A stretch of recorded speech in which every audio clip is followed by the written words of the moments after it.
हा विश्वास या निमित्ताने तुम्हाला देते आणि हा माझा घरगुती सत्कार तुम्ही केल्याबद्दल खूप खूप धन्यवाद. सर्वप्रथम तर पुण्यात आल्यानंतर सत्यजीतच्या ऑर्डरप्रमाणे पुण्यात आल्यानंतरचा पहिला सत्कार आपल्या समाजाने केला त्याबद्दल मी खरंच सगळ्यांचे धन्यवाद करते. आणि माझ्याकडे काल विजयजी आणि यांनी विचारलं की ताई विजयकांतजी आले होते आणि ताई मी म्हणलं की महावीरमध्ये सत्काराला आणि विजयकांतजींना मी काहीच म्हणू शकत नाही, त्यामुळे मला यायलाच लागेल. त्याप्रमाणे त्यांनी खूप चांगलं आयोजन केलेलं आहे. आज आपण बघितलं ललित गांधींचे पण माझे सगळ्या तुमच्यामुळे जे संबंध राहिले, मला वाटतं ललितची 5 वर्ष आपण एकमेकांना असे कुठे कुठे भेटतो आणि चांगले संबंध आपल्या दोघांकडनं राहिले. विजयकांतजींनी जसं त्यांच्या मनोगतामध्ये सांगितलं तसं खरंच ज्यावेळेस पहिल्यांदा 2009ला पर्वतीमध्ये, कारण मी कसब्यामध्ये कॉर्पोरेटर होते आणि पर्वती ओपन झाला 30 वर्षांनी आणि मुंडे साहेबांनी ज्यावेळेस पर्वतीतनं लढायला सांगितलं आणि पर्वतीमध्ये मोठा जैन समाज, माझा भाऊ आणि सुरेंद्रजींचे संबंध असल्यामुळे विजयकांतजींनी मला सांगितलं की विजयकांतजींकडे गेलं की सगळ्या समाजाकडे मेसेज जातो आणि मी विजयकांतजींकडे गेले आणि शांतीलालजी मला एकदम म्हणजे वडिलांसारखं, पण विजयकांतजींचं मी त्यावेळेचं हे बघितलं होतं की एखाद्या ह्याच्यावर किती होल्ड असू शकतो. आणि विजयकांतजींनी पहिली मीटिंग फतेजनजींना पण आठवत असेल की त्या मीटिंगला सगळे काँग्रेसमध्ये असो कुठे राष्ट्रवादीत असो व्यापाऱ्यांच्या सगळ्या मीटिंगला मी म्हणलं की मला सगळेजण पाहिजे. फतेजनजींना म्हणलं मला माहित नाही तुम्ही कुठल्या पक्षात आहात, मला सगळे स्टेजवर पाहिजे. आणि त्यावेळेस दिलीप गांधी खासदार होते आणि ते म्हटले की ताई हा करिश्मा तुम्ही कसा केला की सगळे एका स्टेजवर कसे आले. म्हणजे असं विजयकांतजींनी त्यावेळेपासून जे साथ आहे ती आज ताऱ्यात माझे, मी म्हणेन की माझे वडिलांच्याहून पण मोठं आहे. त्यांनी मला माझे वडील खूप लवकर गेले पण त्यांचा आशीर्वाद कायम माझ्या बरोबर राहिला. विजयजी भंडारी असेल, संदीप आता नवीन नवीन सगळ्या कामामध्ये, पोपट शेठच्या कमिटीपासून, कारण माझ्या ह्याच्यामध्येच असल्यामुळे APMC मुळे पोपट शेठ असतील, कटारिया असतील, कटारियांचा संबंध पुष्पामुळे जास्त आला. त्याचप्रमाणे वालचंद शेठ आहेत, दानका फॅमिली, ओम शेठ असतील की फतेचंदजी असेल की कुठली पण इलेक्शन आणि असेल तर माझे ठरलेली 4-5 घरांकडे मी पहिल्यांदा जाते आशीर्वाद घ्यायला. त्याच्यामधला यांचं घर आहे. पालकजींचे संबंध पण सतीशजींपासून आहे, नगरमध्ये राहत असल्यापासून. आचार्यजींना तर म्हणजे आचार्यजी असे एवढे वर्ष तरुणच दिसत आहेत म्हणून जाऊ नका, पण ते ज्येष्ठ आहेत आणि त्यांचा आशीर्वाद पण मला घ्यायला लागतो. राजश्री आहे, पुष्पा बसले, एकता आहे, आमची मनीषा आहे, अनिल आहे. मी बऱ्याच जणांची नावं घेते पण कोणीतरी विसरायला नको. मनोज आहे, आमचे भारतीयाजी आहे, धोकाजी तुम्हाला नाही विसरणार. समोर बसलेले सगळेजण मी खूप जणांची नावं घेऊ शकते कारण एवढ्या वर्षामध्ये खूप चांगले संबंध सगळ्यांशी निर्माण झाले. नुसतं कामासाठीच नाही तर माझ्या कामासाठी मी खूप वेळा या सगळ्यांकडे गेलेली आहे आणि त्यांनी पण मला खूप मदत केलेली आहे. त्यामुळे मी काय काम करते याच्यापेक्षा तुम्ही पण माझ्यासाठी खूप काम केलेलं आहे.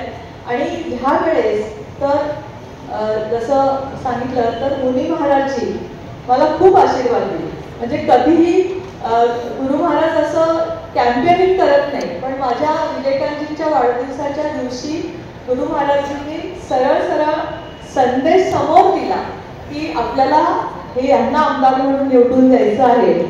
आणि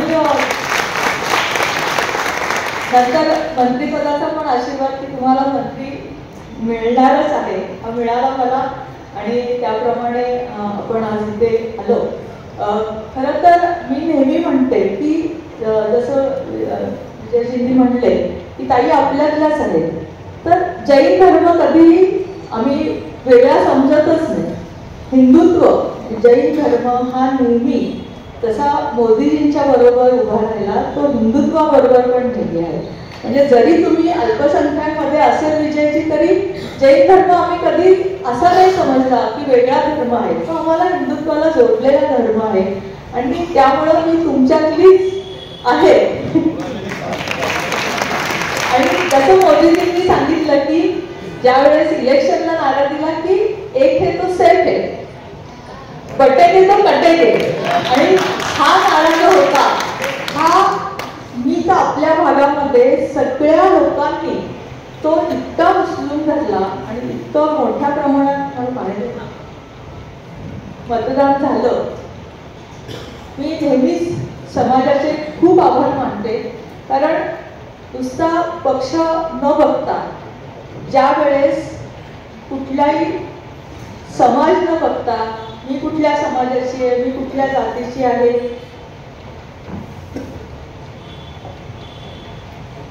हे न बघता त्यांनी मला साथ दिली, हे त्यांचा मोठेपणा आहे.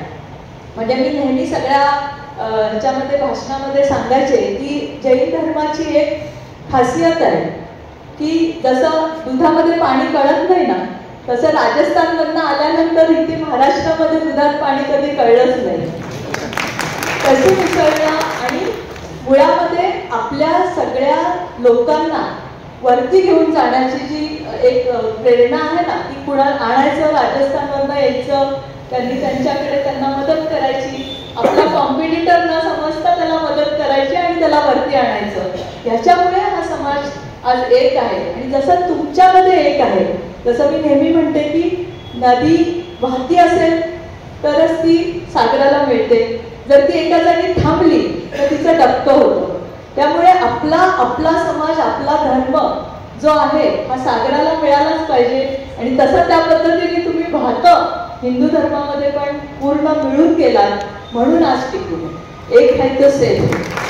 आता जसं ललितजींनी सांगितलं की आर्थिक विकास महामंडळ जे भारतीय जनता पार्टीने स्थापन केलं आणि गोमातेचे जे अनुदान, आपल्या ज्या 2-3 मागण्या होत्या त्या सगळ्या देवेंद्रजींनी इतक्या कमी वेळात पूर्ण केल्या. इव्हन व्यापाऱ्यांच्या मिटिंगच्या मधल्या जवळजवळ 70% मागण्या या पूर्ण झाल्या. असा नेता ज्यावेळेस आपला महाराष्ट्र चालवायला आपल्याला मिळतो, त्यावेळेस पुढचे 5 वर्ष मला नाही वाटत की आपल्याला महाराष्ट्र आपण खूप कुठे घेऊन जाऊ. आणि त्यांच्या ह्याच्यामध्ये काम करण्याची संधी दिली, सर्वात मोठी खाती दिली, आणि एकनाथजी शिंदे असतील त्यांच्या बरोबर काम करायला आज मला मिळणार आहे. हा सगळा मोठा विश्वास जो पक्षाने टाकला, हा तुमच्या जीवावर टाकलेला आहे. कारण त्यांचं प्रत्येक ठिकाणी तुम्हालाही माहिती असेल की आमचे नेते मोदीजी असतील, अमित भाई असतील, यांच्याकडे सगळ्या गोष्टीची एक खातरजमा असते की काय आहे, कसं आहे, आणि त्या पद्धतीने देर आहे पण दुरुस्त आहे. आज आपल्याला दिलेलं आहे. जसं सत्काराला मी जेव्हा जाते त्यावेळेस मी पहिलं सत्काराचा बुके केवढा मोठा आहे ते बघते, किती बुके मिळाले ते बघते. का बघते माहितीये का?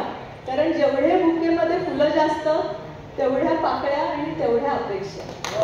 त्यामुळे बुके छोटा असेल तर बरं वाटतं की अरे अपेक्षा कमी, बुके मोठा असेल तर अजून वाटतं की नाही खूपच आपण. पण ह्या अपेक्षांचं ओझं नेहमी असलंच पाहिजे, त्याच्यामध्ये चूक नाही. आणि त्याच्यात आनंद असा आहे की ज्यावेळेस समोरच्या माणसाला वाटतो आपल्याविषयीचा विश्वास, त्यावेळेस तो अपेक्षा व्यक्त करतो. आणि त्यामुळे मला ज्यापासून हे मिळालं त्यापासून ललितजी मला एवढा लोक विश्वासाने सांगतात की नाही ताई आता हे तुमच्याकडनं होईल. मलाही माहिती की जादूची कांडी फिरल्याप्रमाणे सगळं होणार नाही, पण त्यांच्या मनातला जो विश्वास आहे तो नक्की पूर्ण करण्याचे मी पूर्णपणे प्रयत्न करेन. हा शब्द मात्र मी तुम्हाला देते. राजकारणामध्ये पहिल्यापासून जेव्हापासून मी आले, म्हणजे मी हे सगळेजण लोक मला जोडले पण गेले, हे सतीश मिसाळांमुळे जोडले गेले. कारण रविवार पेठेत सगळे आधी व्यापारी, शुक्रवार पेठ वगैरे सगळ्यामुळे मनोजला माहिती हे सगळे असे जोडले गेलेले लोक आहेत. आणि त्यांनी आजतागायत माझ्याबरोबर ज्या पद्धतीचे रिलेशन ठेवले, त्यामुळे त्यांनी अपेक्षा करणं आणि त्यांची कामं मी पूर्ण करणं त्यांचा हक्क आहे आणि माझं कर्तव्य आहे हे मी समजते. आणि फतेचंदजींनी खूप एक सूचना चांगली केली, त्याच्याबद्दल मी 10 वर्ष फतेजांची काम करते की 40% झोपडपट्टी ही माझ्या भागात आहे. आणि ज्यावेळेस पृथ्वीराज चव्हाण मुख्यमंत्री होते त्यावेळेस जो FSI कमी झाला, कारण कसं असतं की प्रत्येक वेळेस आहे ना शासनाला असो किंवा कोणाला असं वाटतं की अरे नाही बिल्डर आहेत ना म्हणजे ह्यांना पैसेच कमवायचे, व्यापारी आहे ना तर त्यांना पैसेच कमवायचे. आणि ह्या भावनेतनं त्यावेळेस SRAचा FSI कमी केला. आणि त्यानंतर तुम्हाला माहीत असेल की कुठली पण एकही SRA स्कीम पुण्यात झाली नाही. त्यानंतर जवळजवळ आम्ही गेले जसं देवेंजींनी सगळं धोरण तयार केलं आणि आमचं सरकार गेलं, पण आमचं सरकार आल्या आल्या आता देवेंजींनी ती पॉलिसी करून दिली आणि आता त्या पॉलिसीप्रमाणे आपल्या भागामध्ये फतेजांची तुमच्याच इथे मुकुंदनगरला आपण नव्याने एक पायलट प्रोजेक्ट करतोय की SRA ही पहिलं होतं की आपण सगळ्या संमत्या घ्यायच्या आणि बिल्डरनी करायचं. तर महानगरपालिकेच्या जागा जिथे सरकारी जागा आहे तिथे सरकारनीच SRA राबवावी अशा पद्धतीचा पहिला प्रोजेक्ट आपण मुकुंदनगरच्या त्या झोपडपट्टीमधला करतोय. आणि मला सांगायला अभिमान वाटतो की देवेंजींनी पॉलिसीचा GR काढल्या फक्त 4 महिन्यामध्ये आपण पूर्णपणे त्याची मोजणी सर्वे पात्रता सगळ्या करून आपण आता टेंडर लावायच्या प्रोसिजरवर आहोत. आणि मला असं वाटतं की मोठी त्यांनी सजेशन केलेलं पर्वतीचं पण त्याच बाबतीत आपण आता हाईट रेस्ट्रिक्शन आणि हेरिटेजचं काम चालू आहे, ते पण आपण झोपडपट्टीचं काम करतोय. आणि पुणे शहरासाठी नाही मतदारसंघासाठी पण हे सगळे पुणे शहरासाठी जर हा प्रोजेक्ट झाला तर एक पायलट प्रोजेक्ट चांगला झाला तर खूप ठिकाणची डेव्हलपमेंट आपण करू शकू. आजच आपल्या शिवराजसिंग चौहानांनी एक घोषणा केली, दुपारी मुख्यमंत्री त्या कार्यक्रमामध्ये होते की आपल्याला जर महाराष्ट्राला कोटा दिला होता 3.5 लाख घरांचा, तो आज वाढवून 20 लाख घरांचा कोटा आपल्याला अलॉट केला. 20 लाख घरं आपण बांधून गरिबाला देऊ शकतो. आणि अशा पद्धतीचं दोन्हीकडे केंद्रातलं आणि राज्यातलं सरकार हे ह्या पद्धतीने जलद गतीने जर काम करेल तर आज तुम्ही बघताय की ज्या पद्धतीने इंडियाची डेव्हलपमेंट होतीये त्या पद्धतीने महाराष्ट्राची पण डेव्हलपमेंट येत्या 5 वर्षांमध्ये निश्चितच हा विश्वास या निमित्ताने तुम्हाला देते. आणि हा माझा घरगुती सत्कार तुम्ही केल्याबद्दल खूप खूप धन्यवाद. जय हिंद, जय महाराष्ट्र.